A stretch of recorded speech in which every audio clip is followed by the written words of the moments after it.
So I've had a lot of different setups over the years. I've had every Tacoma they've ever made except the newest one. I've had every Toyota pickup generation. I've had so many different setups, and honestly, I think this might be my favorite. So obviously there's a lot of different options when you're gonna build an off-road rig like this.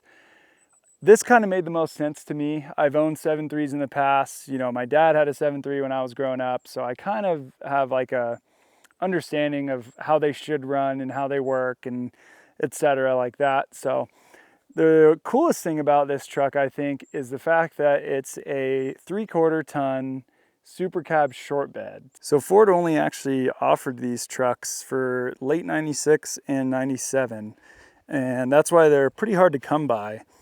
But this has a wheelbase, I want to say it's 139 inches, which is exactly the same as a Jeep Gladiator or an Access Cab first gen Tundra, or vehicles of that size, where it's not quite a full-size truck, but it's not quite, you know, a compact truck. This thing, honestly, around town drives amazing. Like, I can turn it any way I want. I can park it in normal parking spots. It's a little bit wide, but it's short. It's like a normal length vehicle, which I think is really nice. So when this truck was stock, it obviously sat a little bit lower, not by a ton though. So this sits pretty much the exact same height as an F350 of the same generation, which essentially is a 4-inch lift. So I've got plenty of ground clearance. There's really not a whole lot underneath to get hung up. Obviously, I've got some rash on these arm brackets here, but other than that, I mean, the undercarriage has been pretty clean. These are 35-inch tires. I don't have to trim anything. I don't have to worry about my gas mileage going to crap because this thing actually has power, unlike a Toyota. This truck doesn't care about the weight of the service bed or the four-wheel camper. You know, I've got a lot of weight in this truck. You know, I think without the camper, it's about 8,000 pounds. The camper probably weighs close to 1,000. I've usually got a dirt bike on the back. Sometimes I got one on the front too. Sometimes I'm towing a trailer or pulling my 4Runner. So this is kind of a perfect in between of a full-size truck and like an overland rig, honestly. I hate that word, but I mean, it kind of is what it's for. It's just for getting places comfortably and having room and having power to do whatever it is you want. So it's pretty much perfect for my setup.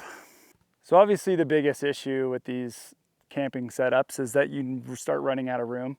And if you don't really feel like taking the camper on and off all the time, you kind of lose your truck in a way. Like, you don't have a truck bed, you can't just throw stuff in the back. Everything that you have to throw in the truck has to go inside your house. And that used to drive me absolutely bonkers. So this was kind of the best solution I could come up with. You know, I think a flatbed with side boxes could be better, but it's a lot more money. This was kind of my budget setup. Obviously the suspension and stuff is a different story, but this is a 350,000 mile 90's diesel with a $500 bed and a $4,000 camper. And so I basically, other than the suspension, I have like close to 10, 11 grand in this truck. And it's honestly a really, really good setup for what it is. I mean, obviously, you know, a lot of people really like Toyotas, Tacomas, Tundras, whatever, you know, you name it. But I don't know, there's something about rowing gears in a manual diesel that gets 18 miles to the gallon going 80 miles an hour that kind of just is nice, you know? So I figure I'll talk a little bit about my favorite parts about this truck. First off, dual gas tanks. That's always nice. Honestly, it's kind of dumb because the gas tanks are really small. So it's really only like 26 gallons of fuel. It might be a little more, but it's like 30, which is a normal tank on a 3/4 ton truck. This is great. You know, I've got my high lift jack in here. I've got some traction boards. Up front, this is usually a box I leave open in case I need to put anything in there that I don't really want to put inside the camper. I've got some tools and stuff in there. It's kind of a catch-all. This box, the little one, is perfect for all my recovery gear. So just Yankum rope, D-rings, soft shackles, etc. On the back of the camper, I've got this diesel heater that I just drilled to come right out the back, which works pretty good. And you can kind of get an idea here of the system that basically this camper used to come over to here and up to here and a couple other things. So I had to cut all that, narrow it to fit inside, and it's like a glove on both sides. It barely fits, but it's exactly 48 inches and it works really good. So on this side, I use this one just for water. So I can just set that down and you got water. There's a little storage underneath. This is just a janky little setup here, but if it works, it works. This one's for the jet boil, a couple other things. Usually I keep all my sockets and all that good stuff in this box. I can also put the sawhorses in here that I use to hold up the camper if I'm gonna take it off, because I leave the jacks on, because obviously sometimes I want to drive this truck because it has suspension and shit, and I don't really want to have the house on. So yeah, axe, shovel usually in there. This is my favorite box. It's got a bunch of drawers. We've got, what do we got? Jumper cables. We've got a bunch of electrical stuff, some rope. Usually I've got air down equipment here.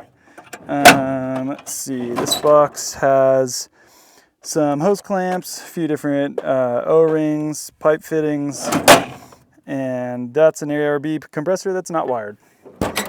So the biggest question I get is, how do you tie it down? But this is just an eyelet, and I just run a washer and just bolt this sucker right on there, right through the mount that attaches the jack here. And in the back here, just got another eyelet, runs straight to the bed. And same thing on this side. And that's pretty much all it needs. It doesn't really go anywhere. Another reason why building one of these over a modern vehicle is, you know, the character. Look at that. It looks like shit. It's fucking awesome, dude. It's got paint chips. It's got original aluminum wheels. Original hubcaps. It's like they just don't make them like they used to. Look at these mirrors. These are useless. You can't do anything with these. You can't see jack shit. How about the gauge cluster? Look how dirty this truck is. It's a pile of shit. It's got a 5-speed. That's awesome. I put CarPlay in it because I need it. And, you know, the doors rattle. It sounds like hell when you close it, but it's pretty cool.